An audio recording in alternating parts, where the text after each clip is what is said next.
Mis amigos de la audiencia, muy buenos días, tardes, lo que ustedes nos estén viendo en el momento que lo vayan a hacer. Les saludo con mucho cariño y mucho afecto, su servidor Raúl Monter. Y hoy, como siempre, pues estamos de manteles largos, Chihuahua. Tenemos a un extraordinario amigo, Juan José Rodríguez Prats. Bienvenido, Juanjo. Mi querido Raúl, me halagas y me siento muy honrado porque con tu seriedad, pues yo, ¿qué te puedo decir? Me subiste una nube, ya me echaste a perder mis ejercicios de humildad hoy temprano.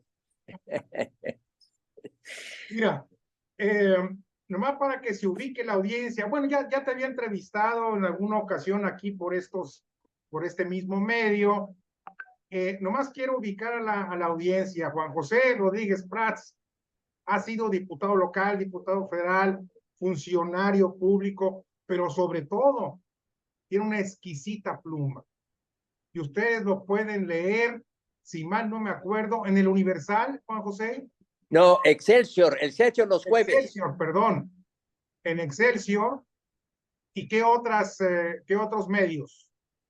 Bueno, pues si se van al PAN o se van a Miguel Ángel Porrúa, pues ahí están mis libros. Libros también, es cierto. Es Tengo un un libro que me hizo el extraordinario prólogo. politólogo al cual yo le reconozco sus habilidades, sus conocimientos. Además es una biblioteca andante, Chihuahua. Y ahorita lo van a ver ustedes.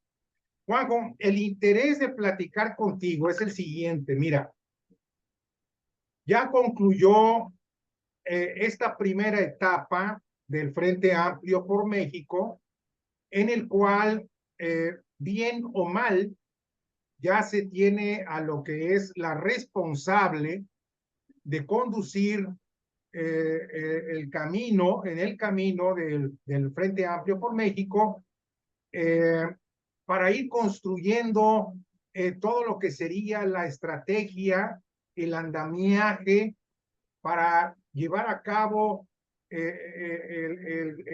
enfrentando el proceso constitucional del 24.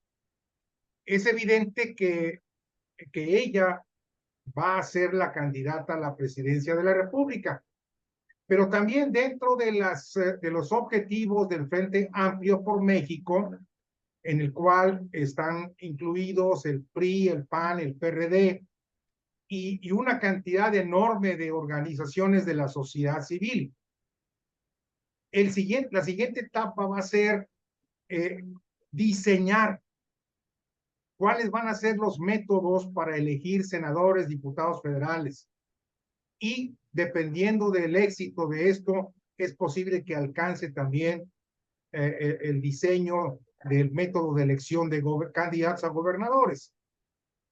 Entonces, una vez que terminó este proceso, yo tenía que hablarle a Juan José y decirle, vamos a platicar porque él tiene un concepto y una visión muy clara de que si realmente este frente va a ser exitoso o en qué va a acabar. ¿Tú cómo la ves, Juan José? Mira, en primer lugar, Raúl, déjame hacer una reflexión histórica, porque a veces el presente nos abruma y nos olvidamos de lo que ha acontecido. Las elecciones primarias, que a final de cuentas eso fue lo que tuvimos en este proceso de los tres partidos y la sociedad civil o organizaciones de la sociedad civil, son un inmenso desafío para todos los partidos en la historia de la democracia. Desde hace más de un siglo, Roberto Michels, un autor italiano, hablaba de la ley del hierro, de las oligarquías que se posesionan de los partidos. Yo te podría decir que en la historia de México ha sido un reto. El primer designado, el primer ungido, el primer tapado fue Manuel González en 1980, que don Porfirio Díaz terminaba su primer periodo y él designa a su compadre, a su amigo, para regresar al poder y entonces sí permanecer en él hasta el 1911. Manuel González era su compadre y su mejor amigo. Venustiano Carranza, en 1919, 1920, cuando terminaba su periodo, él veía un cambio hacia lo civil, quería terminar con lo militar y pretendió designar a Ignacio Bonilla, que le bautizaron como Flor de Té. Y vino la Revolución de Agua Prieta, en donde Álvaro Obregón, Adolfo de la Huerta, Plutarco Elías Calles, pues no tan solo dan un golpe de Estado, asesinan a Venustiano Carranza y entra Álvaro Obregón de presidente. En el 23 vino la Revolución de la Huertista, porque era evidente que Álvaro Obregón designaría a Plutarco Elías Calles.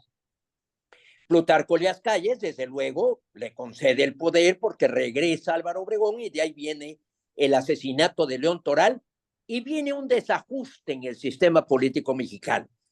¿Con qué mecanismo transmitimos el poder? Esto no es sencillo, Raúl, porque el mismo Plutarco Elías Calles dice, no nos podemos seguir matando unos a otros cada vez que haya que decidir quién debe ser el jefe del Ejecutivo. Y entonces se diseña un sistema de transición. El Partido Nacional Revolucionario, el Partido de la Revolución Mexicana, el Partido Revolucionario Institucional es un mecanismo de transición. Luis Cabrera, Daniel Cosío Villegas, gente muy estudiosa y el mismo autor, porque el que le hizo el discurso a Plutarco Elías Calles, Puy Casaurán, que habla de la frase de pasar del país de hombres indispensables y caudillos al país de leyes y de democracia y de partidos políticos, dice que el PRI, el PNR, se creó como una medida perentoria, urgente, pero por culpa de todo se prolongó en el tiempo.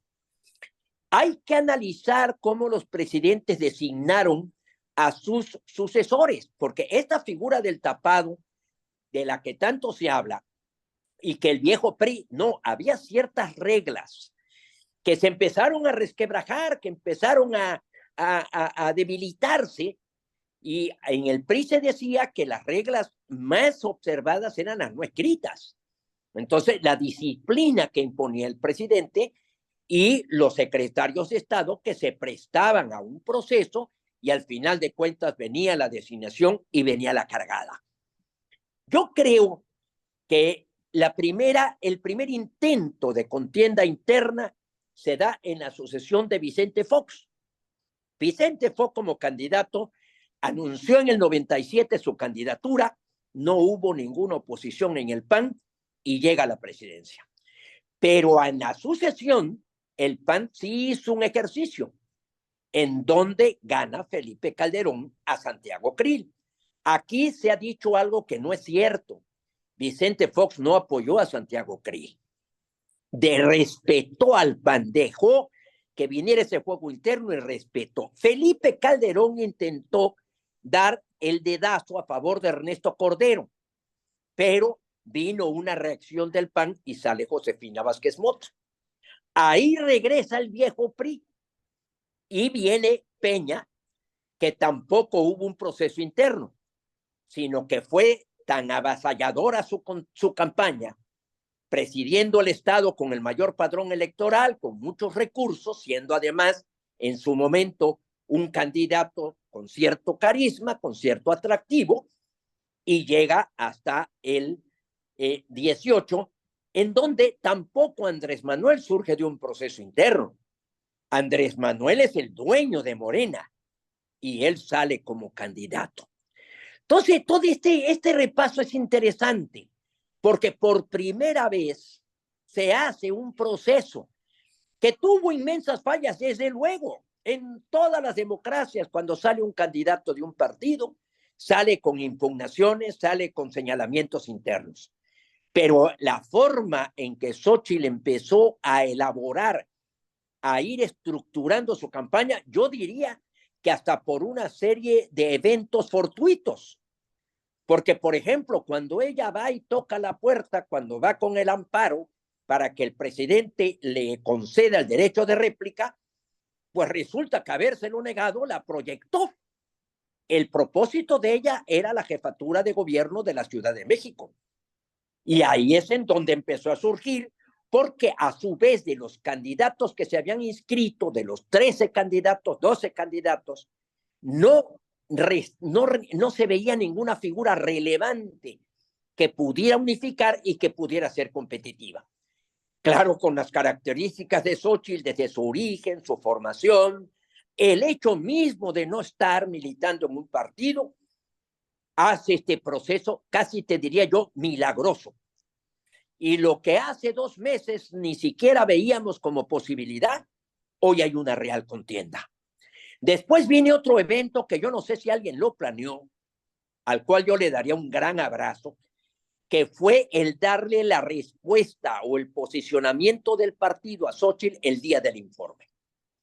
Esto es un acto importantísimo, porque le quitó, como dicen los periodistas, le quitó la nota al señor presidente en lo que era su día, el día del informe del presidente. Ese es un dato fundamental. Y posteriormente, este acto del día de ayer, esta manifestación del día de ayer, en donde Xóchitl está en el Paseo de la Reforma, está en la calle, en un evento popular, en tanto la posible candidata de Morena, Claudia Sheinbaum, está en un acto, desde luego no coincidiendo, pero ya tenía un acto con 232 líderes financieros. Entonces resulta que ahora Claudia Sheinbaum es la candidata de las élites financieras y Xóchitl Gálvez es la candidata de las corrientes populares. Este México surrealista que muchas veces nos da sorpresa y no termina de agotar nuestra capacidad de asombro. Dejo esta reflexión Es muy de entrada. digo, muy interesante porque sí están hilados los hechos del pasado con ahora los hechos del presente, ¿verdad? Mi pregunta entonces, déjame hacerla más específica. Es evidente que detrás de las dirigencias de los partidos políticos, sobre todo del PRI y del PAN, hay muchos intereses, muchos intereses. Y de alguna forma tú y yo lo hemos platicado. Hay inclusive hasta animadversión en determinados temas por la historia de ambos partidos. ¿Tú crees que esta alianza del Frente Amplio logre limpiar, dirimir, ensanchar el camino de la democracia para que lleguen a buen puerto? ¿O tú crees que vuelvan a surgir y vayan a obstaculizar el mismo? Mira, Raúl, yo mi experiencia de 24 años de vida en el PRI, vi cómo se operaba la designación, cómo las convenciones de los sectores eran mero formulismo y que un formalismo ahí en donde estaba claro que había venido el dedazo, la designación, el ungido, el tapado. Y después, cuando empecé a ver los procesos internos del partido, aquí yo no me aferraría a métodos. Yo no diría que el método de la consulta o el método de la encuesta o el método del acuerdo cupular o irnos a una elección primaria abierta o limitarlo a la militancia, no. Yo lo que siento es que tiene que haber el criterio no tan solo de con quién podemos ganar, sino qué tipo de gobierno puede hacer. Y aquí, por ejemplo, hubo presidentes de la República que designaron muy buenos gobernadores. Por ejemplo, te puedo decir el caso de don Adolfo Ruiz Cortines. Asumía su responsabilidad de ver en cada estado quién era el más idóneo, experiencia, carrera, desempeño, vida privada. O sea, hay muchos elementos que te pueden dar la pauta de quién es un buen candidato y puede ser un buen gobernante. Yo te garantizo que si tú vas a cada estado, tú, Raúl Montero, con la experiencia que tú tienes, y empiezas a analizar y preguntar y ver y analizas quiénes aspiran, yo te garantizo que podrías tomar una buena decisión si hay buena fe, si hay generosidad, como estoy seguro que en tu caso sería, si hay también la preeminencia del interés nacional. Pero si lo que yo busco es imponer una gente en mis filas, si lo que yo traigo es un compromiso, si a su vez hay una complicidad y pudiera haber hasta algún interés de diversa índole, pues entonces sí se puede venir un problema serio y grave. Porque desgraciadamente en la democracia todos levantamos el dedo, todos decimos, yo soy y yo puedo. No hay la pregunta, yo debo, tengo los atributos, tengo las características, tengo la experiencia para manejar el poder, soy la solución, porque eso es lo que uno debe preguntarse en el momento de aspirar a un cargo. Tiene que haber una reflexión ética. Entonces, lo que me estás preguntando es tremendamente difícil, porque yo te garantizo que tanto Alito, Jesús Zambrano, Marco Cortés y muchas gentes que inclusive pudieran estar cerca de Xóchitl, ya empiezan a frotarse las manos y decir, pues ya me toca, ahora yo voy. ¿Cómo puede lograrse una conciliación en donde prevalezca un interés nacional y que vayamos con los mejores para evitar un triunfo de Morena? Eso va a depender mucho de los dirigentes y de Xóchitl. Yo hasta me atrevería a sugerir un consejo tal vez de cierto nivel que la misma Xóchitl tal vez no pudiera participar para protegerla, porque mucha gente ahorita te garantizo que le debe perdón, estar hablando perdón por la al oído a interrupción, Xóchitl. Juanjo. Lo que estás tú sugiriendo es que haya un grupo en el cual no esté Xóchitl, que vaya y se siente con los líderes de los partidos políticos y empiecen a diseñar este proceso, este método. Pienso, aventuro. Ni siquiera esto lo tenía yo contemplado de ventilarlo en tu entrevista, pero aventuro que pudiera ser gente muy calificada, y las hay, los tenemos en todos los partidos, y que ese consejo evalúe y a su vez haga el trabajo, porque esa es también otra tarea. No es que va a ser fulano de tal. Por ejemplo, en el proceso interno, yo siento que esa tarea se hizo con Beatriz Paredes, se hizo con Enrique de la Madrid, se hizo con Salinas, con Santiago Krill. O sea, tienes que limar asperezas, tienes que surcir heridas. Don Adolfo Ruiz Cortines decía una frase que a mí me gusta mucho: el político es como un sacerdote laico, escucha confesiones, limpia heridas, hace que cicatricen. Entonces, para que salga unido todos los partidos, porque lograr, el PRI puede decir, oye, yo aquí tengo mi candidato que es el mejor, y el PRD va a decir, oye, no me dejen solo, yo ya apoyé a Xochitl Gálvez, denme posiciones, porque si no yo voy a desaparecer, necesito un grupo parlamentario. Y el PAN puede decir, oye, pues si nosotros somos de donde sale, teóricamente, entre comillas, nuestra candidata, entonces, ¿quién va a resolver ese conflicto? La encuesta, la consulta, la encuesta la gana quien le mete recursos. La encuesta la gana quien logra y no nos lleva al mejor candidato, ni el que puede ser más capaz.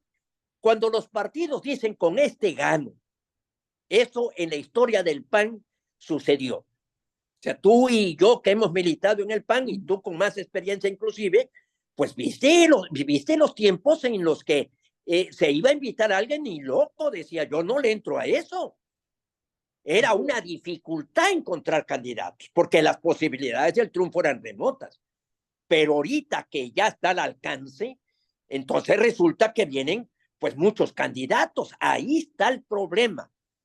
Y yo digo, no hay un método, porque en esto hay muchos militantes que se consulta a la base, que vámonos a la consulta.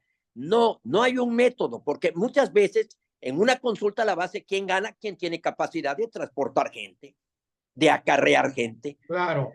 Entonces, es una combinación de métodos que al final de cuentas se instrumenten y digan, este es el idóneo.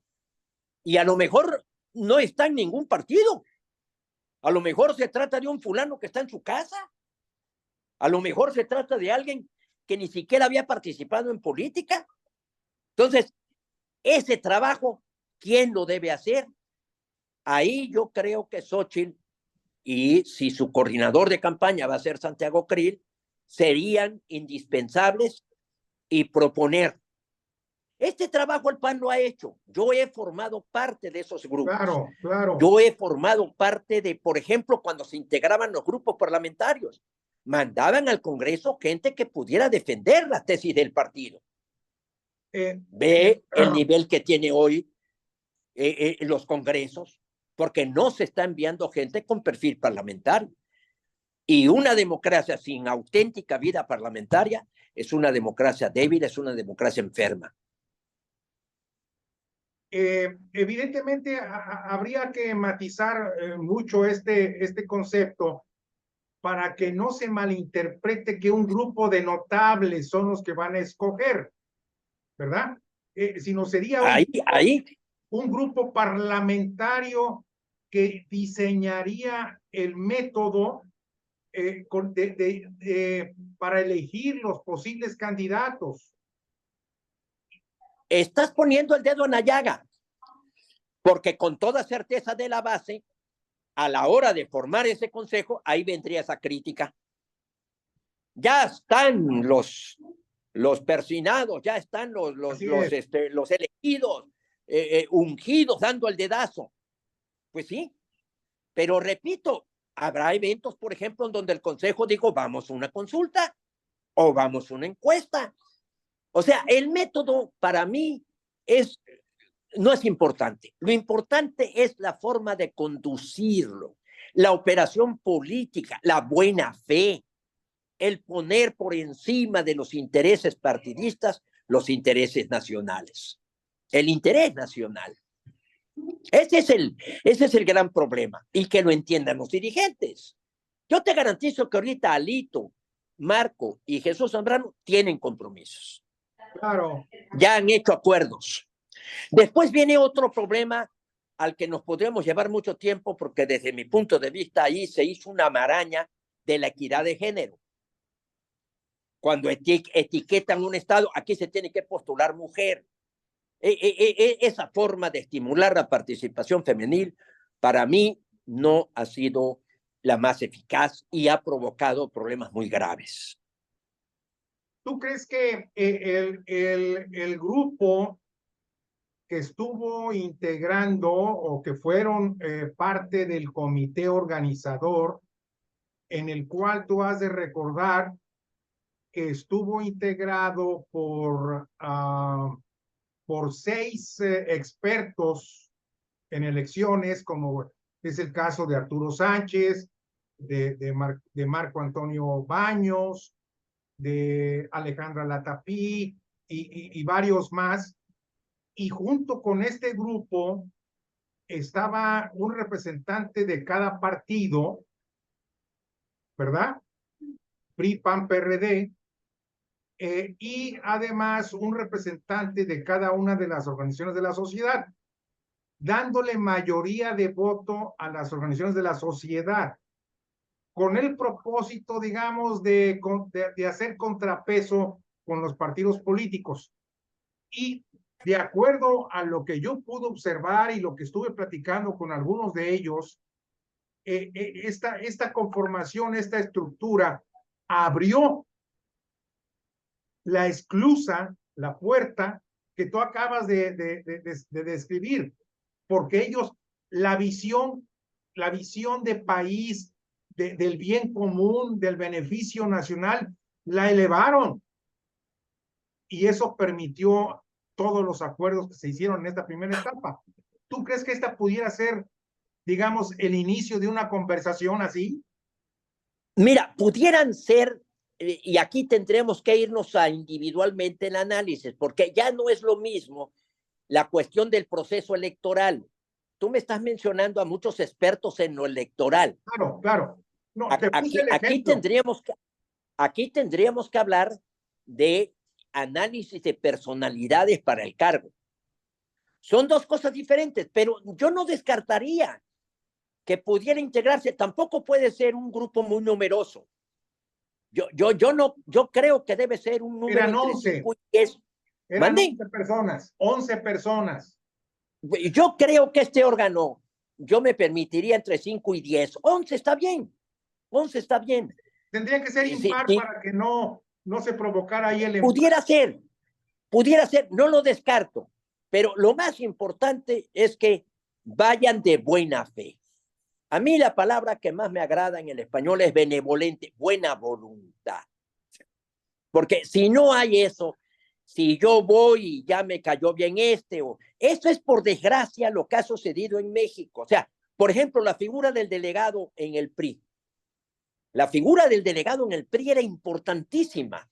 El PRI mandaba profesionales políticos, eran senadores, eran diputados, a su vez tenían aspiraciones de ser un cargo posterior, entonces tenían mucho interés en desempeñar eficientemente su cargo. Iban al Estado, no permitían los cacicazgos, no permitían que los señores de cada entidad hicieran lo suyo. Por eso cuando el PRI pierde la presidencia de la República, ¿qué hace el PRI? Le deja a los gobernadores. Claro. Y los gobernadores, ¿qué hacen? Designan gente que le cuide la espalda. Mira, un caso, por ejemplo, y no es que yo tenga algo personal, pero Nati, por ejemplo, Nati González Parás, designando a Rodrigo Medina. Pues hubo un interés claro de proteger la espalda. Esto no existe. Aquí tendríamos entonces que ir madurando la idea de comisión organizadora, por ponerle un nombre. Puede variar, no importa. Tiene que estar integrado, ya lo dijiste tú, por gente de buena fe, por gente con mucha experiencia en la política, pero también en el servicio al país y sobre todo,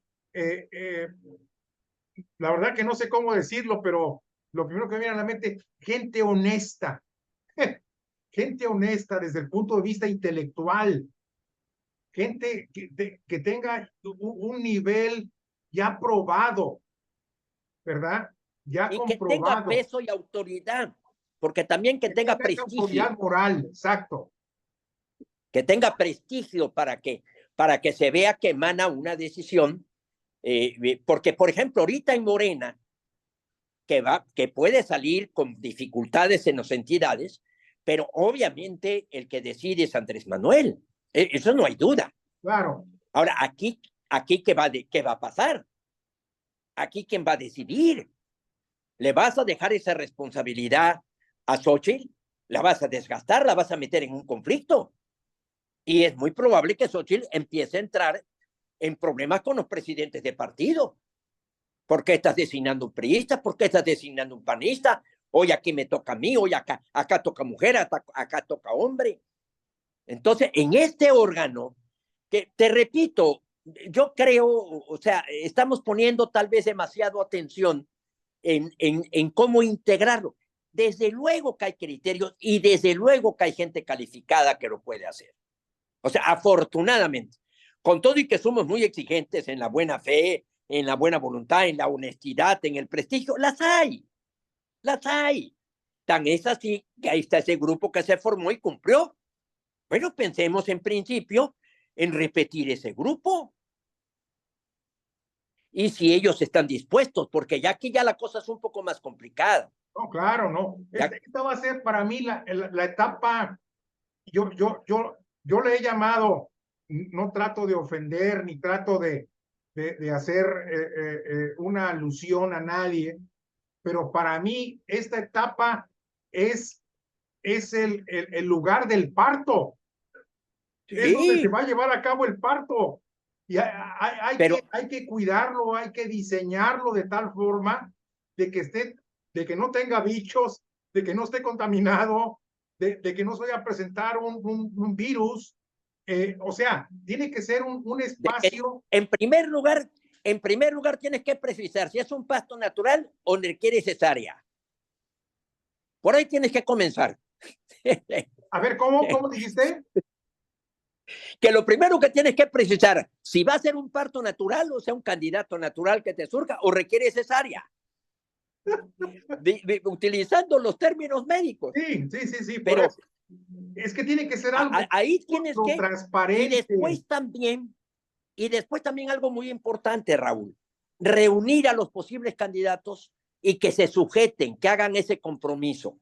Hay mucha experiencia en México en esto, pero quien haga mejor su trabajo de Morena y del Frente Amplio, yo creo que aumentarán sus posibilidades de triunfo, porque la candidata, partiendo que sea Claudia o Xochitl, que vaya mejor acompañada por los 9 candidatos, incluida la Ciudad de México, senadores, diputados federales, sin duda va a mejorar su posición. Sin duda le va a dar más posibilidades. E inclusive para salir unidos. Cuentas, esto es una competencia muy dura, muy complicada, muy difícil, porque detrás de ella, como lo decía yo hace unos minutos, hay muchísimos intereses, hay mucha gente perversa, también hay mucha gente de buena fe, ¿verdad? Pero en la política, es un zoológico. La perversidad a veces prevalece. Mi querido Raúl, es un zoológico.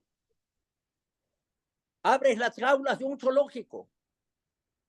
Y ahora digo, pónganse de acuerdo. Y ahí van víboras, venados, culebras, tigres, leones, elefantes, hay de todo. Muy bien. Es el trabajo político más difícil, elegir hombres y mujeres. Ese es el trabajo más difícil. Cuando el PRI duró tantas décadas en el poder, muchas veces es por corruptos y lo que tú quieras, pero hubo ese trabajo político, hubo esa sensibilidad. Inclusive yo reto a que me digan un presidente priista, o sea, partiendo desde Lázaro Cárdenas hasta Carlos Cedillo, hasta Carlos Salinas, que fue el último que designó sucesor, porque ya Ernesto Cedillo no pudo, que me señale uno que hubiera pensado en un poder transeccional, que hoy sí lo piensa Andrés Manuel López Obrador. Lázaro Cárdenas no designó a Ávila Camacho para manejar. Ávila Camacho tampoco designó a Miguel Alemán para manejarlo. Entonces, era el primer presidente civil. Miguel Alemán era el gran líder. No sé cómo resultó como presidente. Miguel Alemán sentía que la crítica a su gobierno era el señalamiento de que mucha gente había hecho riqueza y designa a don Adolfo. Don Adolfo designa a un líder que traía todo el carisma, López Mateo. López Mateo puso a Díaz Ordaz para manejarlo. Hombre, por Dios, Díaz Ordaz era el menos indicado para ser manipulado. Y Díaz Ordaz, en el caso de Echeverría, ahí sí tengo mis dudas. Ahí sí tengo mis dudas que Díaz Ordaz sí creyó que pudiera prolongar su sexenio y en el pecado llevó la penitencia. Inclusive el caso de Luis Echeverría con López Portillo, porque López Portillo fue un gran candidato. López Portillo era un señor con una personalidad, con una cultura, con una elocuencia. No pensó Luis Echeverría, a este lo voy a manejar. López Portillo lo dice en sus memorias.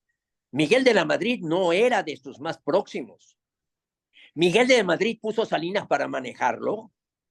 Hombre, por Dios, Salinas era lo más remoto a poder ser manipulado.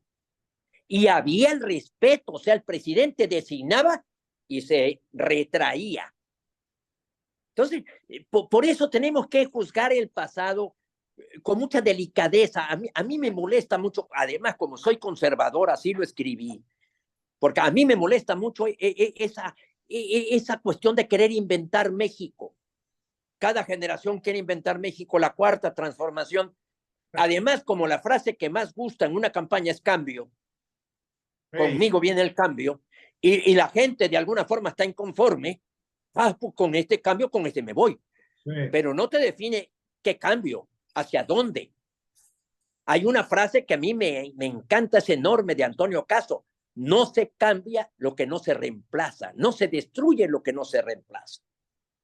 Esa frase me parece genial. Ahí tienes lo del seguro social. Se destruye lo del seguro popular, se destruye el seguro popular y no se reemplaza. Pues no quedas en el vacío. No, no es cambiar por cambiar. Además, cambiar la política y la cultura política lleva décadas, lleva varias generaciones. Claro, ¿no? generaciones, Es, seguramente. sí, no de enchilame la otra. Desgraciadamente, Raúl, en eso no hemos meditado suficiente. Yo quiero, como ahora nada más leo, escribo y hablo, que son tres cosas a las que ya dedico lo que me quede y ahora que se me da una oportunidad de seguir viviendo, es el profesional, la clase política. En México la clase política ha sido muy mezquina, muy pobre, muy mediocre. Hay que subir, Eso hay que elevarla, definitivamente. hay que elevarla. ¿Cómo? Ahí está la gran pregunta. Pero ni la revolución, ni la cuarta transformación, ni la transición democrática ha producido los hombres a la altura, sobre todo en este sexenio.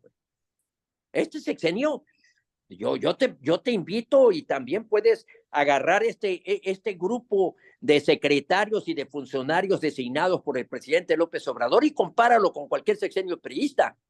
No, hombre, por Dios. Claro. Bueno, mi querido Juanjo, pues qué buena entrevista, qué buenas lecciones me has brindado para compartirlas con la audiencia. Y estoy seguro que de aquí van a salir muchas ideas y propuestas más. Yo quiero pedirte un favor, que no nos despidamos, porque estoy seguro que esta conversación se va a tener que seguir y continuar por varias semanas y meses. Entonces, no te digo adiós, sino te digo hasta el rato, porque vamos a seguir platicando de lo mismo. ¿Te parece? Me parece bien, Raúl, y sobre todo también, perdón, ya con esto concluyo, pero refutar, porque aquí van a venir voces, no, eso no es democracia, no, están traicionando. Sí, porque hay intereses. Claro. Lo más importante en el hombre público son las virtudes. Con esto concluyo. Muy bien. Pues te agradezco mucho, Juanjo, y sobre todo me da mucho gusto verte en recuperación de salud, como siempre, con energía. Y pues seguimos en contacto, mi querido Juanjo. Seguimos en contacto, Raúl. Nosotros nos queremos hasta en lo que diferimos. Muchas gracias. Hasta luego. Gracias, mi Hasta querida luego. audiencia. Seguimos en contacto.